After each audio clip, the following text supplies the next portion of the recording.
When you only exhale, give, or only inhale, receive, you become out of rhythm with the universe. For optimal health, energy, and replenishment, balance each inhalation in your life with an exhalation. Wow, this is deep, people. I like it.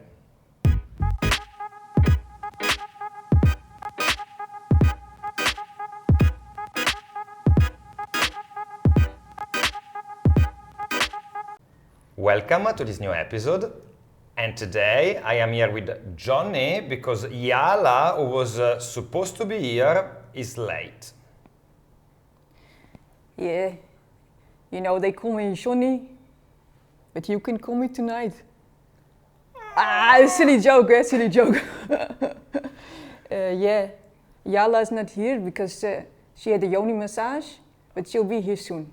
Oh, that was the appointment? Yes. Oh my God. But it's always late, eh? Doesn't matter. There's a lot of work to do there. My goodness, so you know Yala very well, is that right? It's like my sister from another mister, I always say, yeah. Wonderful. Johnny, I've heard that you are a keen singer and a musician. I'm a professional. You can say, yeah, I'm a professional, yeah. Wow. Do you feel like playing something for us? I feel a song coming up in me. I feel it. And people, I have my guitar right here, so I think I have a nice one for you, Luca. Yeah.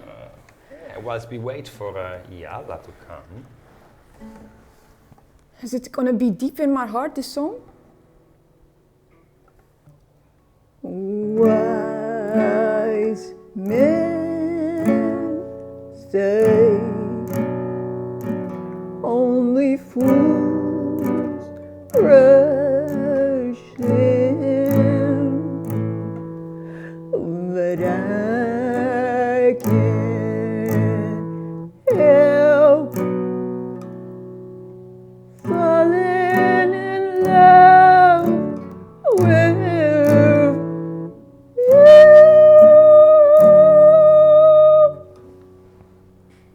Wow, Johnny, you certainly have talent. Yeah, this came from very deep, eh? Ah. Very deep, you can say from my soul, yes. Oh my goodness. And the moral of the story is I can't help falling in love with you is actually the biggest love of your life you see when you look in the mirror. Sure. What do you see when you look in the mirror? The most beautiful man on earth. 50-50, yeah? 50-50, yeah? Yeah, no, it's true, eh? Because you can date people, you can fall in love with them, but in the end, it is you that you're with all the time. So I think it's really important in life to fall in love with yourself and have love in your heart. Yeah. Yes. I agree. I think love starts from within first, and if you love yourself, then you can also love others. Because lots of life is projection, isn't it? It is. Wow, you're a deep person, eh? I see it in your eyes. You too, eh? I'm very deep, yes, I'm very deep. I feel I'm sometimes also another person inside me, like maybe more feminine. Ah, that is a good thing to say indeed. We have the two sides at least, no? The masculine and the feminine, right? I think the fine feminine is very much inside of me, yes. I feel it a little bit now, like this mustache, like does it really suit me, you think? Yes? Oh, I think you're a natural with it, yeah. It is. What about this hair? You like it? Oh, I wish I had as good hair as you have. Would you like to have it? Oh. Who are you? Who are we? Who are we? That is the question of life, eh? I think. Ramana Maharishi, he says, someone asked him, how do we treat others? And then he said, the way we treat ourselves. Although I heard something recently from the NBC people, you know. How do you treat others? The way they want to be treated. Anyway. Very true, very true. And also he said, there are no others. I don't know others. We all one. Wow, that is deep, eh? That is very deep. We are all one, indeed. Beautiful. Yala, is that you? Yeah, I'm back, guys. Whoa. Yeah, sorry. Sorry, I'm late. So I can introduce you properly now, can I say? You can, yeah. Okay. Yala is a very interesting person in Kopangan. She's an entertainer, as you can see, and a life coach. I am. I try, yeah. And I know that you have quite a fascinating story about your life as well. Do you want to tell us how was your journey up until now in life? Yeah, now I'm here. Why not, right? Yeah, so I think I was born very different. I was already an entertainer when I was like lying in my little bed, and people would come and see me as a little baby, and I would just be like, and my mom was a bit ashamed of me because she was like, people think she's a total retard, right? I am a little bit, like, it doesn't matter. So I think at a very young age, I was very weird already. I was just also in my own little fantasy world, and that made me sort of an outsider. I'm not sure if you've had this as well, that you're just like different from other people, and that makes you a sort of a target for bullying. Mm-hmm. And I think from 6 till 16, I was severely bullied in school. Mm. So I was like an outcast. I couldn't join any games. I was beat up a lot. Mm. And that sort of made me, go into my shell. And it took me a lot of healing, battling with depression, suicidal thoughts, not wanting to be here because I felt the world was just so ugly and so much violence. And so, but I did see other people around me who were happy. And I was like, how did they do this? How do I deal with their stressful thoughts at a daily basis? So I went to travel the world for 20 years, study with all the spiritual masters I could find, lots of retreats with Eckhart Tolle, Byron, Brandon Bass, Thich Nhat Hanh, you name it. And I was like, I'm not gonna stop until I find a way out of suffering and a way back to myself. And that was like a few years ago where I thought like, okay, because we can get a little bit addicted to healing sometimes, right? It can become a little bit of a healing lifestyle, but the way I see it is that it's good if you recognize there is something that needs to be understood to go on a search, and that's beautiful. And I think lots of people in Kopangan do that. You know, we are natural seekers of truth. We want to understand the world. Maybe we start in a place of discomfort, and that's why we make it all the other way to the side of the world, right? But then after a few months, for me particularly, I chose to name my journey, not a healing journey anymore, but a journey of self-development and discovery. So that I'm still doing the same things, like hanging out with amazing teachers and doing workshops and learning new things, but the label is not as I'm a sick person label, you know, it's more of I'm a seeker of more and of development. But it is true, you know, like the healing lifestyle, it's a beautiful lifestyle if you can just hang out with amazing teachers. Why not? Yeah. It's true, but I am now at this point in my life where I also want to tell people to find their inner guru, because there's so much wisdom already inside of you. And what I did personally is when I learned something, I got it like mentally, but I didn't implement it physically in my life. So I went to this Tantra workshop and I did eye gazing and I was like super connected to people and my heart was open. And then I left to go in the subway or whatever, and I was like, like back in my own little world where I didn't felt like connecting because I felt too vulnerable or felt, and I think that's really important, that whatever you learn, during the week after the workshop already to implement it in your life. Being present on your bike or being present in the lunchroom or, and I think that is was for me a game changer, to really implement before I would go on to learn something new. I think you explain it very well. I think it's a concept of embodying what you learned. Yes. Integration and embodiment is very important because Even I see sometimes teachers that are very developed. Maybe sometimes I also make this mistake, where they teach from a position of rationality, and what they say makes amazing sense.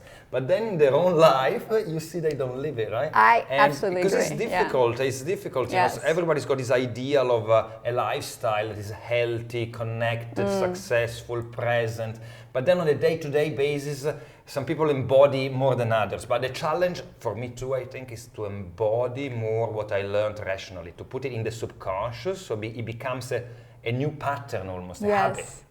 And that is the key to happiness, because you can know it in your rational mind, like, hey, yeah, I should be more heart-centered, or yeah, I should be more connected, or yeah, I should do this and this and this. But what actually creates your thoughts and your behavior creates your outer world, right? So if you really have set an intention for your day, or have like a daily practice, meditate every day. Do you meditate every day? Twice a day. Wow. I do transcendental meditation. It's part of the practice, actually. Yeah. And to be honest with you, in the afternoon, maybe only 80% of the times I do the afternoon meditation. But in the morning, for me, it's like showering, It's such a beautiful habit. Yes. I love it. Do you meditate? Yeah? I try to do it every morning. And when I don't do it, I feel I get more easily annoyed. Sure. And I don't want to get annoyed, because that's something that I just don't choose anymore. That sort of emotion that I feel like, like my dog is wants to go for a walk, and I still have to do some preparations for a coaching client or whatever, and I'm really not in the mood. And I feel like I almost want to hit her, Like I feel like, and I'm like, oh my God, this is not good. Like, how do I get myself back to my center, to my like real state of love and peace? And that is meditation. It sounds so fucking boring, I always thought I'm not ever gonna do that. But actually, it's just tuning in to your own vibration, right? For me, it's my favorite part of the day. I'm a morning person anyway, so my morning meditation is beautiful. And it's pleasurable, because I got this mantra. I repeat the mantra within a minute or two. I'm in. When I say I'm in, means I'm in an altered state of consciousness where I experience connection, pleasure, calmness, relaxation, and it's soft and warm and nice and comfortable. Yeah. But it took me like maybe a few months to get to the point where I can just go in straight. And even if I'm on anywhere, I can just close my eyes sometimes. And with the mantra, it's so powerful, the mantra, It's a vehicle that brings you in. But I like to try different types of meditation, maybe Vipassana style or different style. I mean, it's... I try them all, yeah. I have my mantra too, but I don't use it anymore. It's just, sometimes I use like sort of my ideal sort of future vision, them lying on my to-be husband chest. Oh. And I'm like, I don't know, on a sunbed, and a cocktail is over there, and my animals are over there, and I'm like, oh my God, this is like pure happiness. So nice, and then I just dwell in that moment, and I just become still. Yeah. So going back to your beautiful, journey in life, you said you started from a position of discomfort where you felt like an outcast, and you went through a journey of learning about yourself and the world, right? Yeah. And what happened teenage years and later in your 20s? Well, I actually thought that I would be better off if I would just fit in, if I would act normal, because I felt that being a weird kid got me in trouble, got me to be an outcast. So from 16, I started to act like this really beautiful model. I got like feminine forms, I started using makeup. The guys that used to beat me up started to ask me out, and I was like, what the fuck? Don't you think I, remember what happened? But I did forgive them. I did a lot of ho'opono. Beautiful mantra. A lot of work. But I did sort of put myself in this fake image of being a pretty girl that had no problems, that just wanted to have an ordinary life. And that in the end, of course, didn't work. Because if we suppress who we really are, that will just bounce back like a beach ball, holding underwater. If you suppress certain aspects of yourself because you think nobody's going to love me, it's not acceptable, that is weird about me. I'm a very sexual person. A really, really highly sexual person. Yes. I can feel it. And I always felt that was wrong about me because that sort of made me a pervert. I love penis jokes. You can't say happiness without saying penis, right? So the Tibetan saying, you know this one, right? I didn't know. Oh yeah, it's an old Sure. saying. And it was only like a few years back that I did my Vedic astrology and my human design and everything. I was like really on this quest, like who am I and what is my core, that my Vedic astrologer said, she had never met me. She said like, oh, you're a very, very sexual person and you're very physical. And I was like, fuck, I am a program. And this is who I am, or this is who I am in this lifetime. This is the personality that I got or chose. And that is totally okay. Like it's not something that is wrong or that I should suppress or hide, because apparently my soul chose this personality for this mission in this lifetime on this planet. And I feel that our mission, or everyone's mission here, is to fully accept themselves and to show their talents, and any weird personality trait actually can be the light that you shine, can bring color to this world. And that's why I love seeing people who just embrace themselves fully, And so a few years back, I thought, you know what? I'm not gonna hide anything anymore. I'm just gonna be fucking weird. Sorry, I say fuck a lot. You can. Yala, tell me a little bit more about your stunts and your entertainment work, because you developed different characters. You're doing I did. Facebook, right? Oh, I like to talk about this, yes. So I'm a natural in front of the camera, as you can see. And no, but it doesn't really do much to me. Like I don't really like get a kick out of it to being, on a camera or on a video or whatever. I have a background in television journalism. And so I started making videos about spirituality, about personal development a few years ago. Mm-hmm. And I saw myself on social media and I was like, this is so boring. I just don't enjoy it. It's just like, oh, I'm this pretty girl and it's explaining how things work in the spirituality and about dimensions. And I just like, shoot me right now. So then I got the idea, that was like a few months ago. I have all these wigs and I like to dress up and I love to dress up for parties and festivals, but there are no festivals right now, right? So I was like, I have all this stuff. I feel like I want to do crazy things. But I also want to tell a story because I feel from 20 years of experience, I have something to give to the world, right? Sure. But I don't want it to do it in a boring way like I used to. So I started combining my props that I have with 5 personalities. So on Monday, we have mindfulness with Mandy, and she's a gothic. And she talks a little bit like this, and she is like, shall we talk about mindfulness? Okay. Like a little depressed, yeah? Or like she's just like, she doesn't care, like, oh my God. Like she's at Mindful now, actually, she's like, oh my God, what time is it? And I think that's also part of that's inside of me. Of course, we have all this side, maybe when we're like super drunk or high on drugs, when you're like, I can't really, like sort of portray this image of myself that I'm interested in your story. I'm like, no, dude, just go away, like this. So that's on a Monday, yeah? It's on a Monday. So Tuesday, there's Jingle Johnny. You just met him. Yeah, we met Jingle Johnny indeed. Yeah, and I just love to make music and sing and also just like tell a story for music. And then Wednesday, that's actually also one of my favorites, is Tantra Trish. Yeah. Tantra teacher, yeah? She's super hot. She is, oh my God, she's a goddess, and she's really hot, and she really knows sex. Like really gets deep and dirty, and Yes, that one is cool. I have this vain side, of course, that I want to do all these really weird, goofy characters, but I just wanted to do one that was hot. Yeah. To like balance it. Yeah.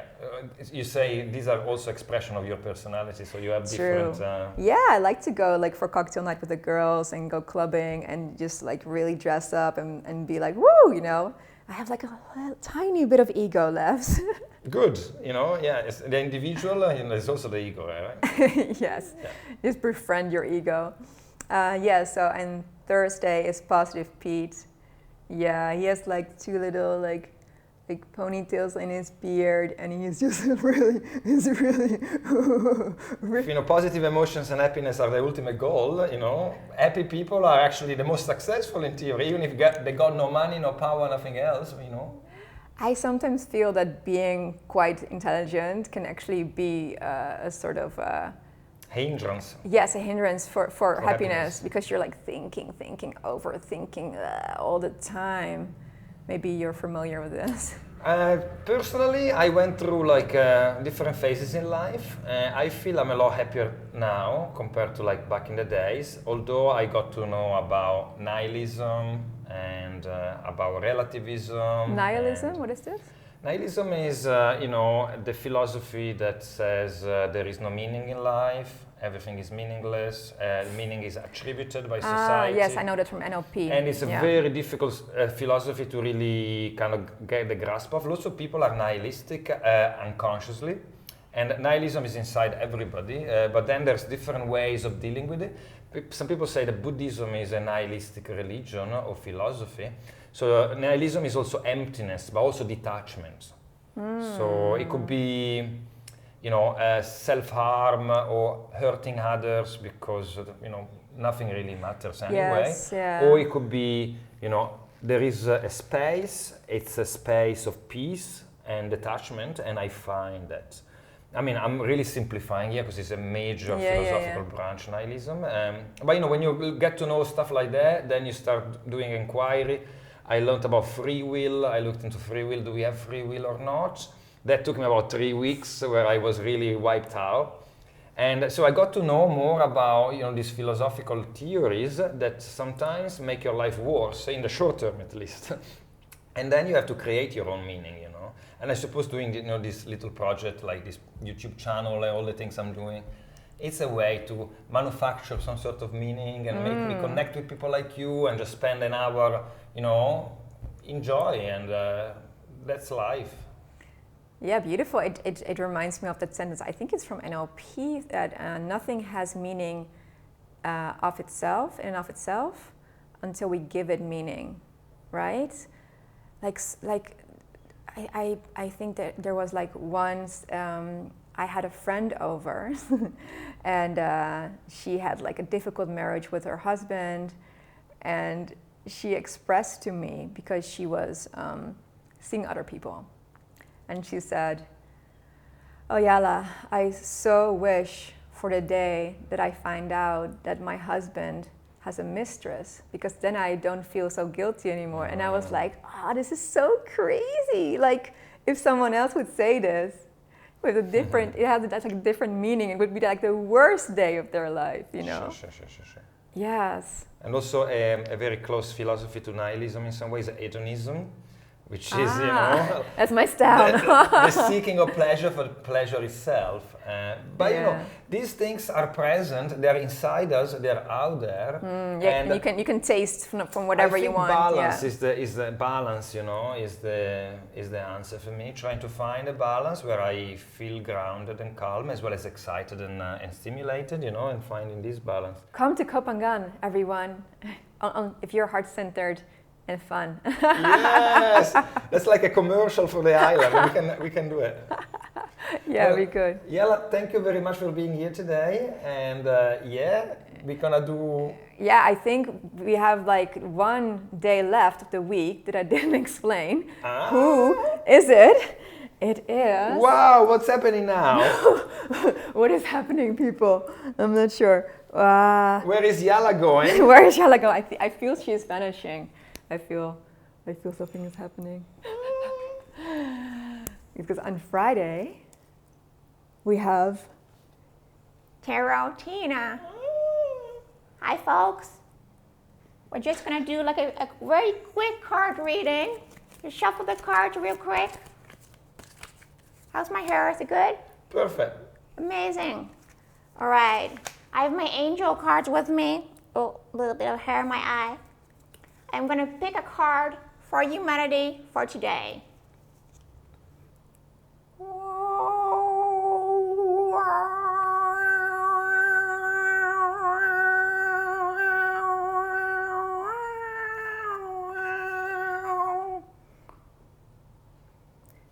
Giving and receiving.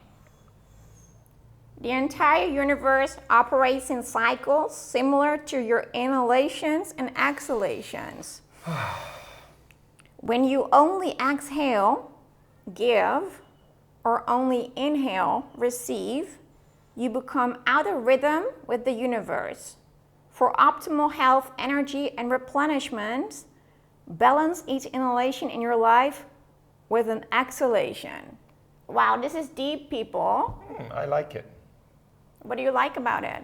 I think it's very true, like this balance between giving and receiving, right? It's something that I was talking to Yala earlier about this balance between the individual and society.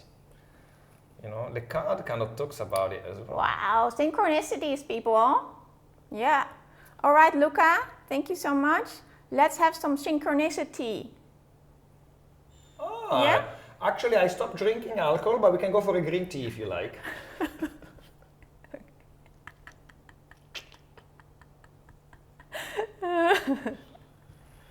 Kapunka.